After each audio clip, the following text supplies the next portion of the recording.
अब्दुल्ला आजम भाई से मेरे जो रिश्ते हैं वो सियासी नहीं। जब भी मैं किसी तकलीफ में रहा, आजम भाई का और इस पूरे परिवार का सहयोग मुझे हमेशा मिला और आज मैं उसी रिश्ते को और मजबूत करने और अपने छोटे भाई से मिलने यहाँ आया था, जानने की उनकी क्या हाल है। मुझे बहुत खुशी हुई। मैं सोचता था कि जेल में है तो परेशान होंगे, लेकिन जिस ताजगी के साथ मुलाकात हुई इससे ये पता लगता है कि वो बहादुर आदमी अपनी लड़ाई को लड़ रहे हैं और जो हालात हैं वो उससे वो किसी छिपे हुए नहीं। मैंने उनके मुकदमे को भी पढ़ा है, ऑर्डर भी पढ़े हैं, किस तरह की चीजों में उनके सजा हुई भी पढ़ी है। मैं बस ये कहना चाहता हूँ मीडिया को के माध्यम से, जिनको कहना चाहता हूँ उनको चला जाएगा। सड़क से लेके और संसद तक हम इस लड़ाई को लड़ेंगे। हम इस लड़ाई को अकेले नहीं छोड़ेंगे, उनको, उस पूरे परिवार को, हमारा परिवार। आज जिस तकलीफ में हमें इस बात का दुख है कि सत्ता में बैठे लोग सत्ता के अहंकार में उनका दमन कर रहे हैं और तमाम लोग इसका तमाशा देख रहे हैं। ये भी इतिहास में लिखा जाएगा कि जब एक परिवार को, जिसने लंबे समय सेवा की उत्तर प्रदेश की, कमजोरों की, मजलूमों की, आज अगर उसको जरूरत है तो सब लोग उनके इस दर्द में शामिल नहीं हो रहे। मुझे इस बात की तकलीफ है। और जिस तरह के फर्जी मुकदमे लगा के और तमाम चीज, जब वादी कह रहा है कि मेरा कोई नुकसान नहीं हुआ है, सरकार कह रही है कि हमने कुछ खरीदा नहीं है, लेकिन फिर भी सजा सजा सजा, रोज नए मुकदमे, ये सब ये साबित करती हैं कि ये सरकार की देखरेख में हो रहा है। जब मौका मिलेगा, आगे ताकत बढ़ेगी, इन सारे फर्जी मुकदमों की जांच कराई जाएगी और फर्जी मुकदमे करने वाले उन अधिकारी कर्मचारियों का विशेष ख्याल रखा जाएगा जिन्होंने ये सब चीजें, इस अपराध को, ये गैर कानूनी है तो इलीगल है तो ये अपराध है, इस अपराध को खारिज करने में सरकार की मदद की। संयोग है कि आज आपकी अब्दुल्ला से मुलाकात हुई और आज अखिलेश यादव भी रामपुर में जो है इनके परिवार से मिल रहे हैं। क्या ये इसका क्या मतलब समझे? मैं क्या कह सकता हूँ? आप देखिए, ये उनका अधिकार है। अखिलेश जी बड़े अच्छे नेता हैं और आज उनको परिवार की याद मिलने गए हैं तो ये अच्छी बात है, जाना चाहिए। लेकिन मुझे मेरे छोटे भाई से मिलना था। मैं पूर्व विधायक जी से नहीं मिला, मैं अपने छोटे भाई से मिलने आया था और मैं वचन दे कहता हूँ कि मैं इस परिवार के साथ खड़ा हूं। और मैं ये भी स्पष्ट कर देता हूँ आपको कि वो जुल्म के आगे टूटने वाला नहीं है, परिवार टूटेगा नहीं। मैंने उनकी वालिदा को देखा, पूर्व एमपी साहब को, क्या हालात थे उनके मैं जानता हूँ। लोग बताते थे कि उठ नहीं पाती थी, 2 लोग पकड़ के ले जाते थे बाथरूम, तब भी उन्होंने इतना जुल्म सहा, सिर्फ इसलिए कि आजम भाई की पत्नी है। अभी आपने कहा कि कुछ लोग साथ नहीं दे रहे हैं, किसकी तरफ इशारा था? नहीं, मेरा एडमिनिस्ट्रेशन और जो सिस्टम है उससे मैं वो कर रहा हूँ। आप अखिलेश जी की तरफ मत जाइए। मैं सिर्फ ये सिस्टम से सवाल खड़ा कर रहा हूँ कि जो सिस्टम है, न्यायपालिका पर हम भरोसा करते हैं, लेकिन अगर जज साहब कहें कि हम मजबूर हैं, हमारे ऊपर दबाव है, तो फिर न्याय कैसे मिलेगा? मुझे एक खतरा और है, ये मेरा पर्सनल है, मेरे बहादुर छोटे भाई ने मुझसे नहीं कहा।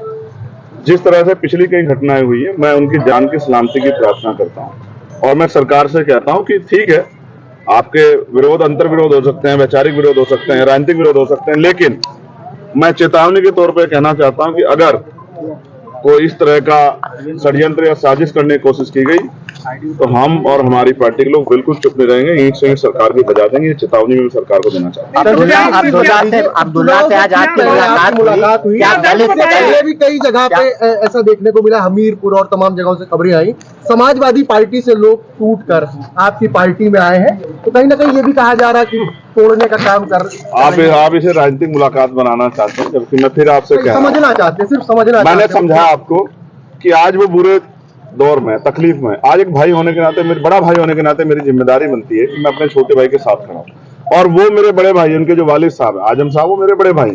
जब मुझे गोली लगी थी वो पूरा परिवार आया था, हजारों लोगों के साथ 2 घंटे मेरे दुख में शामिल हुआ और मुझसे कहा कि घबराना मत मेरे भाई। तब मैं सांसद भी नहीं था।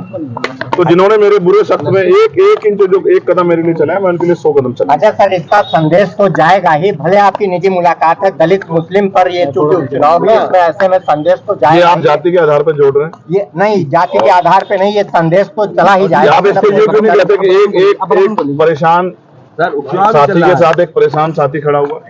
तो ये मुलाकात, एक वो जो जुल्म सह रहा है और एक जिसके ऊपर जुल्म हुआ है। गोली उत्तर प्रदेश में किसी और पे चली है क्या? पिछले साल से सर बंद है, 1 साल हो गया, इससे पहले भी मुलाकात नहीं पता है। लगातार परिवार के जरिए मेरी बातचीत होती है, उनके साथी जो यहाँ थे उनके जरिए मैं जानकर लेता हूँ। मैं इसको पॉलिटिकल नहीं बनाना चाहता था इसीलिए, लेकिन अब मेरे पास ऐसे इनपुट थे कि आज अब ज्यादा मेरे भाई को मेरी जरूरत है, तो ऐसे समय पर मेरा चुनाव में घूमना या वो सब चीजें बाद में मैंने उनको लिया, और मेरा मन था कि पहले मैं जाके मिलकर उनके हालात को जानूं। अच्छा, बात क्या हुई, क्या कुछ दर्द तकलीफ कुछ बताई हो, कुछ वो भी तो शेयर कीजिए। आप जेल के अंदर का हम लोगों को नहीं पता चलता ना, थोड़ा सा बताइए। आपको क्या लगता है एक बहादुर आदमी क्या कभी अपनी तकलीफों को बयां करता है? आपने क्या उसके चेहरे पे, उसने मुझसे कहा मैंने अखबार पढ़ना छोड़ दिया, उसने मुझसे कहा कि मैंने परिवार के लोगों को कहा कि मैंने यहाँ मुलाकात करने मत आना, क्योंकि मैं जिस लड़ाई में हूँ अन्याय के खिलाफ, उसमें कोई भी कीमत चुकानी पड़े मैं पीछे नहीं हट सकता। और उन्होंने कहा अगर नए मुकदमे जिस तरह से लग रहे हैं, सरकार उन पर दया कर रही है नए मुकदमे लगा के, तो कह रहे चाहे कितने मुकदमे लग जाएं, मैं हर लड़ाई लड़ने के लिए तैयार हूँ, लेकिन अपने लोगों के लिए मैं जो लड़ाई हमारी चली आ रही लंबे समय से वो जारी रहेगी, उससे पीछे नहीं हटेंगे। पारिवारिक संबंध है आजम खान परिवार से, पूरा पारिवारिक संबंध क्या माना जाए, भविष्य में आपके साथ आ सकते हैं आप लोग? वो मेरे साथ हैं। हाँ वो भाई, वो मैं फिर कह रहा हूँ कि आपके पिता आपकी माता आपके साथ नहीं है, वो मेरे बड़े भाई हैं, वो मेरे साथ हैं, और ये मेरे छोटे भाई हैं, ये भी मेरे साथ हैं। राजनीतिक तौर पर भी साथ आ सकते हैं। मायने निकाले जा रहे हैं, ये माना जा रहा है कि 2027 की तैयारी है। ये आप मीडिया के बंधुओं का काम ही सूत्र ढूंढना है, तो आप लोग निकालो अपनी तरफ से, लेकिन मैं अपनी बात स्पष्ट कर चुका। और राजनीतिक लाभ की वो होती, या तो फिर मैं सीधे आजम भाई से मिलने जाता, लेकिन जहां जरूरत थी वहां गया। और बहुत जल्द जो है, मैं आपको फिर कहता हूं कि ये बादल भी जो हैं, काले बादल भी हटेंगे, ये जो घनघोर बादल मुसीबत होगी ये भी हटेंगे, और एक दिन सवेरा भी आएगा। और फिर हेलो गाइस, अगर आपको हमारे वीडियो पसंद आते हैं तो ज्यादा से ज्यादा हमारे वीडियो को शेयर कीजिए, चैनल को सब्सक्राइब कीजिए, बेल आइकन को अवश्य दबाइए, जिससे हमारे लेटेस्ट अपडेट आप तक आसानी से पहुंच सके।